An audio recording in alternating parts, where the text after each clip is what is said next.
back in the old days, that's what I feel like I'm talking about. The runner was housed in Science 2, and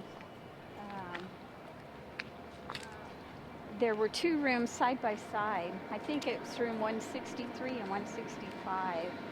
So we had the light tables and the wax machine on one side, and in the other room we had space for writing.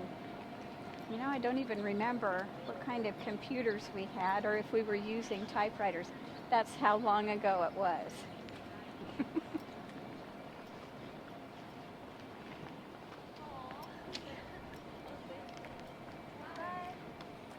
When I started working here, I began in admissions and records office.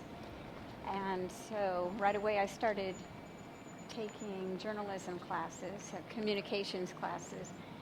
And so my office was back over near where the cashier's window is. Mm-hmm. And I would have to run over to this science building and work like on my coffee breaks when it got close to deadline.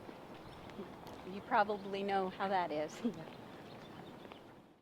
I joined the CSUB family as a staff member in 1985, and at the time I was working on a communications major, and so I was fortunate enough to be able to work in a classroom setting with the runner. And I became the runner editor. We kind of took turns doing that, so I don't really remember how long I was the editor, but I really enjoyed working with Dr. Nalini Viswanathan, just a wonderful person, so knowledgeable, and I worked for a short time with Judith Pratt. But then I stopped working on my degree. So my experience with the runner is pretty old, but I had such a good time. I've been here 29 plus years, and I've been very fortunate to work in several different areas of campus. I started out in admissions and records and worked in disability services. And then I worked in the grants and research graduate studies office. And then I worked for the chancellor's office in the on-site offices here on campus as the library, the student union, the music building, and the thermal energy storage unit. The big brown tower out back were being built. And then I got to come over to the academic side of the house and have been in the art department probably since 1998-ish, something like that.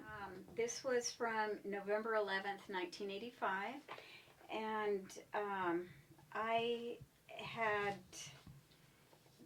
done an article on the growing concern about AIDS, and at this time AIDS, HIV,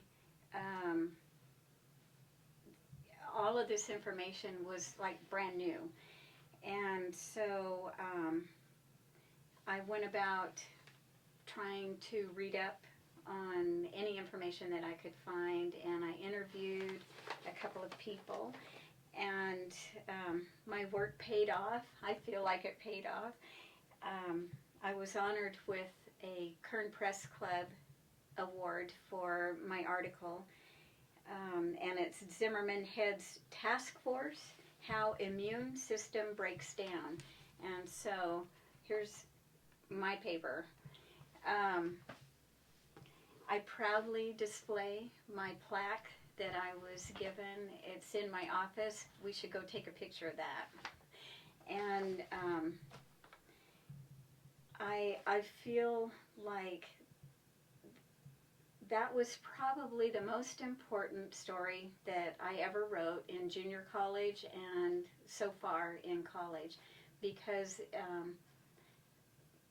the information was needed, and people just didn't know about AIDS. And I hope that somebody benefited from that. Okay, here is my 1985 Kern Press Club Journalism Award, student news story, Kathryn Ginther, that was my former name, and Cal State Bakersfield.